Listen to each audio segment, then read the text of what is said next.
This is CBT News. Hi everyone, Jim Fitzpatrick with CBT News. Thanks so much for joining me today. Dealers are out there wondering, should they be advertising during this coronavirus crisis that we find ourselves in the middle of?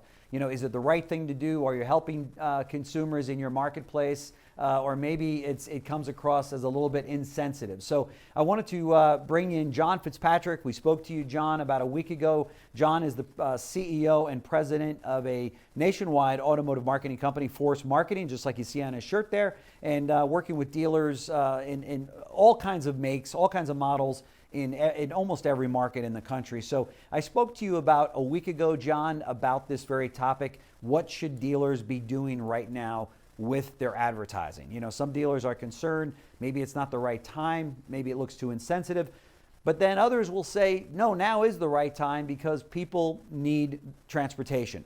Leases are coming due, they need to get from point A to point B. Some of them are in the healthcare profession and they just need cars. So we're doing ourselves a pretty, doing them a great service by providing that.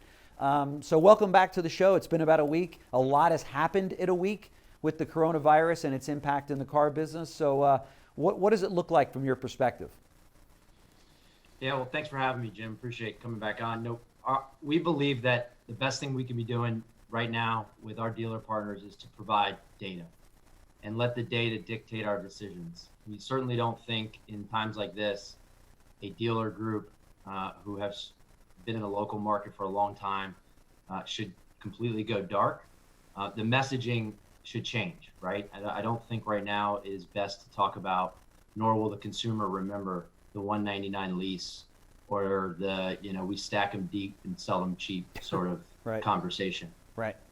They do need to remind them how they've been leaders in the community for a long, long time.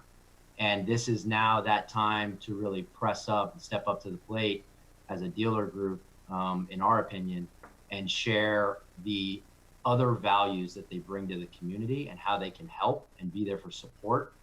And the car sales will come because, look, in a time of crisis, that is what the consumer will remember. So when the time is back where they think, okay, now I have a transportation need and I need to act upon it and I can leave my house once again, the dealers that had a message and didn't completely go dark will be the ones that were remembered. And so the big sort of takeaway that I'd like to share with the viewers is to be thinking more hyper local than ever before. If you think about right now, as everyone in their homes with an unprecedented amount of time on their hands are searching online, working from home, we're just seeing all sorts of statistics and data that suggests that you need to have a message across streaming media. We're seeing streaming media uptick 12% in the U.S. right now. That makes sense, right? With everybody home. Companies. Yeah. A 50% increase in digital consumption overall.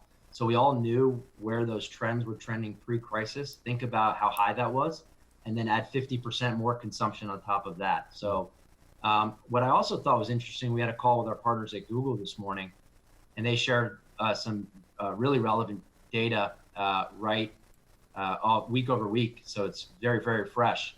And the automotive search trends are in a decline week over week. I think the last time I was on a week ago, I was sharing with you that we were coming off that being increased. Now, here's a big differential point. The last time that I shared, we had a 32% increase in search volume across an omni-channel experience. That was Google, Bing, Facebook, YouTube, and video streaming combined. The statistics I'm going to share with you right now are specifically from Google. Okay. So sort of think about that, right? Because there's a tremendous amount happening on social outlets. And Right. so that's gonna bring it up. So when I think about declines, I'm thinking about, the decline specific in auto searches at Google only. One of the biggest things that we're seeing is while the search trends are down, the volume brands are down about 11.8% week over week, and the luxury brands down about 14%. I would remind the viewers, while those are down, they're not out. Okay.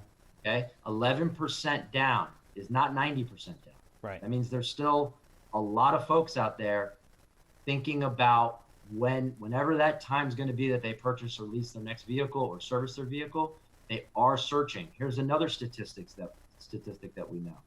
81% of auto shoppers take 3 months in online searching before making a purchase. I see where you're going here. So the shopping that happens today online, the connectivity to the local market and that particular dealer of where they can find and where they can resonate with that dealer's brand value today affects sales in July. Right. Affects sales in June. Right. Affects sales in May and in April. Right. And we cannot forget that. And so while it is likely that it's going to be smart for a dealer group to pull back on marketing because it makes sense in times like this to sort of pull back in every area of their business, we agree.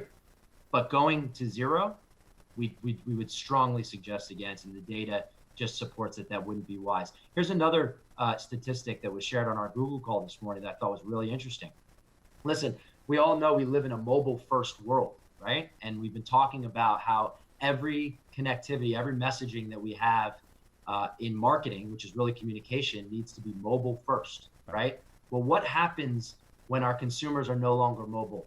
Yeah. Is mobile first still the strategy?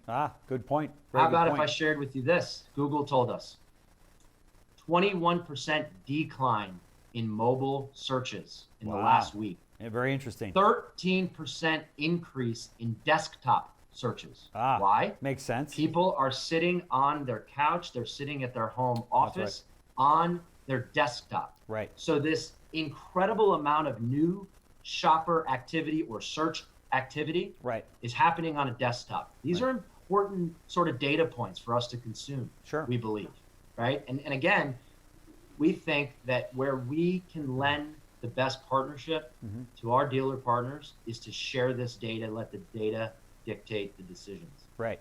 I've got some more for you here, hot off the Google press. The searches for dealership near me, right? So this is another sort of concept that we're considering in this big data. While the shop intensity is down 11% and then 14% on the big volume and the luxury, the near me is driving that down considerably. So the lower funnel shopping activity of, hey, where's the best dealership near me? That's down 25%. So that is driving a lot of these deltas that are against maybe where we would want them to be, because the reality is shoppers are not considering what they're doing this week or next week. They know that a dealership near me right now is not as important as it was 30 days ago or even 15 days ago. That's right. But when the time is right, and you've mentioned the leases, right? There's 1.8 million leases coming off that will expire between the months of March and July. March and July, 1.8 million. 4.1 million in all of 2020, or the remainder of it. So those folks that have this extra time at home, that's spent on a desktop, that have a real need for a car, that may not be shopping dealership near me. So Mr. Dealer, where can we save money? Okay, well, we don't have to spend against dealership near me, right? Let's go a little bit upper funnel, but let's definitely be there for the consumer that is shopping. Here's another thing they shared with us on the call is double down on retargeting.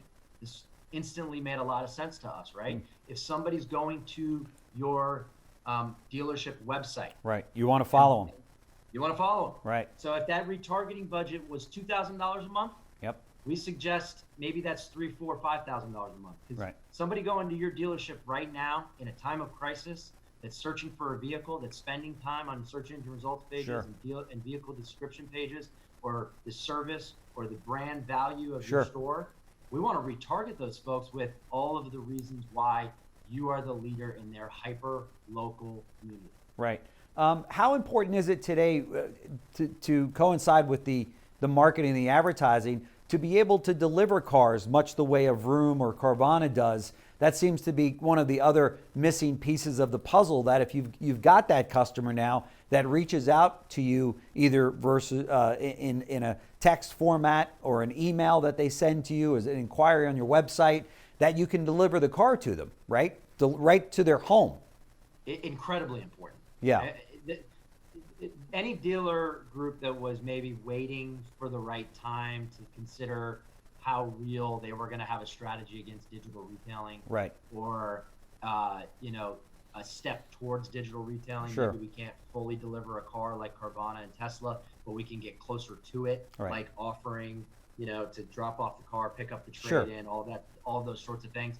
Now is absolutely the time to be thinking about that. By the way, if the dealership is furloughing employees and they don't have as much traffic coming in their stores over the next few weeks, remember all those times when we have conversations in our busy lives around, I wish I just had time to do that.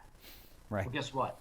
Now Right. you have the time to do that. That's right. Those forward-thinking activities that you wish you had more time for. That's right. Now you have time to really think about the next stage of your communications.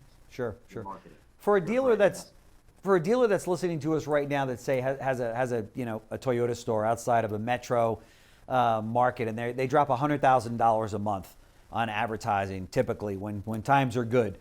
What's your recommendation that budget should be? Should it be 10? Should it be 50,000 a month? Should it be 75? What percentage of that 100 grand are you recommending to your clients that they put out there in the next 30 days?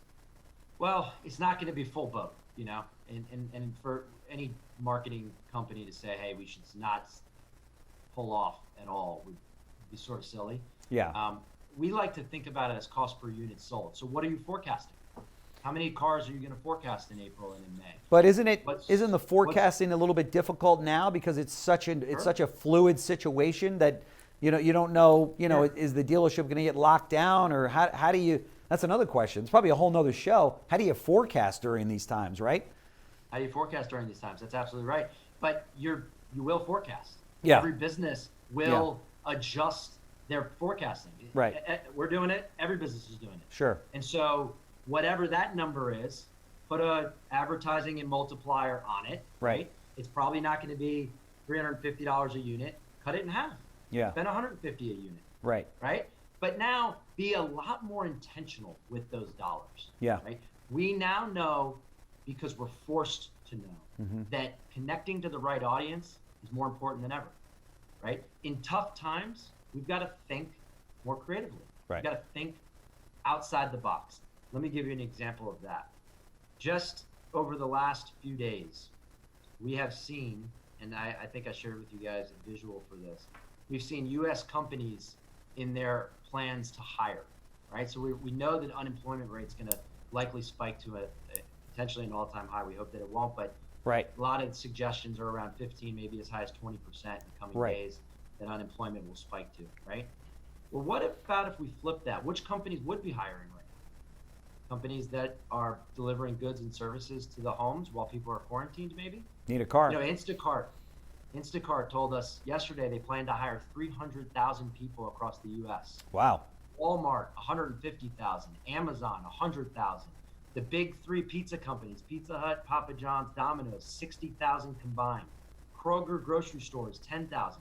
What will all of these folks need to get a job in these new jobs that these companies are hiring for? That's right, because I'm sure the majority of those jobs are delivery personnel, right? Almost all of them. Almost all of them. Almost all of them are. Right. Not only do you need a car, but you need a sound car, right? I mean, right. So exactly, you need. Because they're all going to have requirements. We know what Uber did. They said, it can't be more than certain years old, and it has to have a certain amount of miles on it. And That's so right. There's a service element to this, and you saw that in the second letter that the NADA and the ATD recently sent to President Trump, saying, look, we are an essential business. Right. We help keep America moving, and it's important that we are able to service the vehicles that are out there trying to deliver goods, or the nurses and doctors that are trying to get to work. Right. There are so many needs for transportation even during these times. Right. And so that's what the conversations we're having with our dealer partners are all around creatively thinking about who would need a vehicle and how to use our ad dollars extremely efficiently to target those folks, and target those folks on the streaming media, and the desktop, and all of the other statistics that we shared that are really important during these times when you sort of have to pull back, hunker down, and be really specific about your messaging. That's right. That's right. So, to kind of sum it up here, and I appreciate all the time that you've given us today, because this is what dealers are wondering, as they sit there and they look at their business. Should I be advertising? Should I not be advertising? How much should it be? Where should it be? Are the customers out there currently? Sounds like they are, but really at the end of the day, it really boils down to where are they going to be spending those dollars, and every single dollar matters, right? There's no area for waste here, right? That's right. And look, we had another conversation the other day. I'm speaking with a lot of the CEOs on the vendor side. We're all sort of figuring out how we can help our dealer partners best, how to come together. Sure. And we had a good discussion the other day around as you and I have always talked about, the three-legged stool right. that a dealership runs off of, right? Inventory, personnel, and marketing and advertising. That's in right. terms of the three biggest expenses. That's right. Well, let's go through those very quickly. Inventory, they're going to have a lot of payment deferral, floor plan financing relief sure. that has already been levied by the banking institutions to say, hey, we're going to help you get through this. Right. So don't worry so much about that. Your inventory financing, which is a big cost for you guys, we're going to get through it for you on that side. Okay, so we check mark that expense box. Yeah. The personnel. Well, dealers had to do what they had to do like any other business. They're furloughing a certain percentage. They're hanging on to the rest. They're sort of trying to figure it out. Right. I'm sure there's been salary reductions like most companies, right? And so such a large portion of employees at a dealership are commission-based anyway. So, and if they're not selling, they're not making the commission. So you're sort of checking that box. Right. And so the last box of the three-legged stool, the three big expenses, would be the marketing and advertising, and that's an easy lever to go shut it down. Right. And I'm telling you, there's certainly a lot of folks that's going to be the easy way to sort of expense your way to break even, or expense your way. I used to say don't expense your way to profitability. No one's really thinking about profit right now. We're just thinking about a break even or trying to decrease my loss. Right. They're thinking about sustainability, right? Exactly. Yeah. So we say, pull the lever, but don't pull it all the way. Right. Your local community needs to know that you can help them in these times. They will remember that more than they remember the cost off of the car. Right. And when the times come back, you want to be that dealer that is remembered for, pulling it all together. We spoke to a large volume dealer earlier today, and I said, what do you think of this notion that dealers are going to, that they're going to stop advertising during these times? And he paused for a second. He said, I hope all my competition does that. That's right. He said, I'm not going to do that. And that's just his take on it. That, if you look at, he said, when was the last time that you went to CNN and you saw no commercials? He said, America is still out there. There's still a need for products and services, albeit they may be delivered to your home differently than ever before. People haven't said, no, we're not going to purchase anything. He said they just find a new way to do it. He said, so we deliver cars right to the front door of people's homes. He said, it's new to us, it's new to them, but you know what? We did it 25 times last week. So no, we're alive and well in our advertising. Yeah, I think it's important, like I said, to be, and just more important, to share shift into the right return on investment categories. Right. There's a lot of ways to spend ad dollars. You had said $100,000 a month in advertising. What should I do with it? You should be real careful with where it goes. Yeah. Right? And that's our big message is, let's be really careful. Whatever the dollar number is, let's say we cut it in half, we go to 50. Let's say we cut it 75%, we have $25,000 a month on that same store that spent 100. Right. Make sure you're connecting with the right audience based on the data that Google's sharing with us. It needs to be a little upper funnel, the brand promise, the community involvement, hyper local. I can't say it enough. Mobile first when your consumer's mobile. When your consumer's not mobile, desktop is clearly leading the activity. So, yeah, that's an interesting stat. Yeah, we felt so too. That's why we wanted to sort of share it with your viewers. Sure. Well, John Fitzpatrick, Force Marketing, I want to thank you so much for joining us here on CBT News. It's always a pleasure and very enlightening. I think for dealers are going to get a lot out of our talk today, and I know that a lot of them are, being very careful of their next steps in marketing, whether it be the spend or the message and or the medium. And it sounds like buyers are still out there in a big way online. So Well, the shopping is there. I don't know about buyers, and let me just end with this. We are certainly setting the expectation. Lead volume decreasing dramatically. Walk-in traffic decreasing dramatically. Phone traffic, dramatic fall-offs. But the shoppers are still going to shop, especially with this added time. Sure. And so when you think about that really important stat, 81% of auto shoppers take 3 months of online shopping before making the purchase. 81%. Right. Then it's really important that we're not going completely dark. It's just a matter of, are we connecting with them the most inexpensive way to do so? Right. And we didn't talk much. We talked a little bit about it last time, but they need to be thinking about streaming media and how they're getting their message out on streaming media.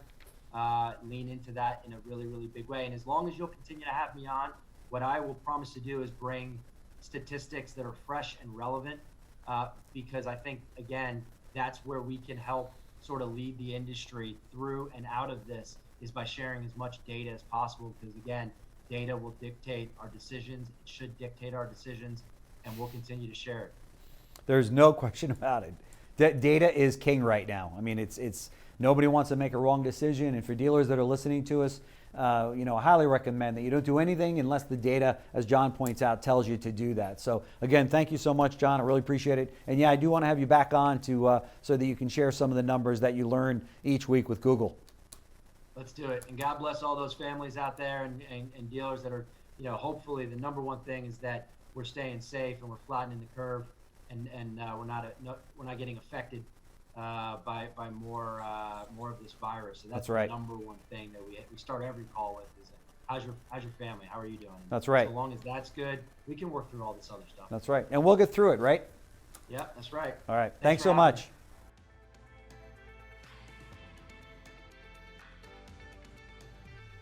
This has been a JBF Business Media production.